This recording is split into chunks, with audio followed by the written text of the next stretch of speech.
So thank you, Pauline, and we just wanted to share with you some of the faculty strategic priorities for as you go ahead and embed curriculum competence into your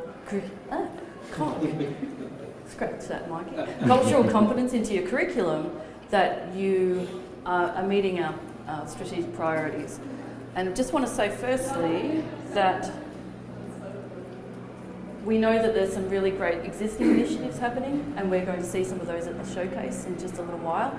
So the faculty will not obviously block or impede the development of those really great initiatives, or those in late stage planning obviously. So, but as we move forward for new initiatives, we're thinking that at the foundation level, at 1,000 level units, we might focus on getting students to work together in groups really well, introduce them to understanding where each other are coming from in terms of their worldviews, in terms of their the way that their disciplinary knowledge has been shaped by their culture. And that would, in a practical sense, that would mostly involve group work, which I know that most of you are doing already, and that we can talk about how we might want to assess their competence in terms of cultural sensitivity and awareness. At the 2000 level in second year, we might start focusing on explicit cultural competence, so putting disciplinary, contextualised topics within there that will look at different ways of knowing, being and doing within your discipline, and sort of consider those topics from a cross-cultural perspective. So I know when I wrote or helped you revise some of the learning outcomes for your majors, we had some learning outcomes that would say, evaluate contemporary issues in blank from cross-cultural perspectives. And so that would be the point at which you would start thinking about what kind of really interesting topics do you have within your discipline that you can approach from different perspectives. And there's so many that we can chat about later. And at the third year, the 3000 level, we know that we have these interdisciplinary project units coming into the curriculum. And as Pauline mentioned, that's a really great way to address some of the more tricky graduate qualities such as cultural competence and influence and so on.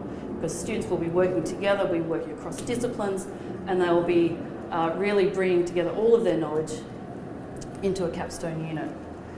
So I think that's basically all I want to say. But at the faculty level, obviously we're going to encourage all the things that you're doing, all the wonderful work that you're doing in the curriculum. If you need to know a place to start, then at the 1000 level, we'd like to focus on group work.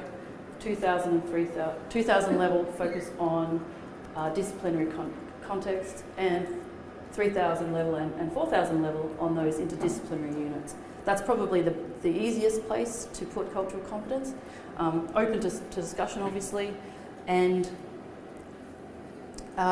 we will move on now to the showcase, and that's essentially all I had to say. What's the difference between implicit and explicit? What do you mean by it? I think Gabrielle would be better at doing that. Jaime is better at that. I don't know. This is not a new concept, just that sometimes we are doing group work, and we are doing cultural competence, but this is no evidence in the learning outcomes, this is no evidence in the assessment, but we can see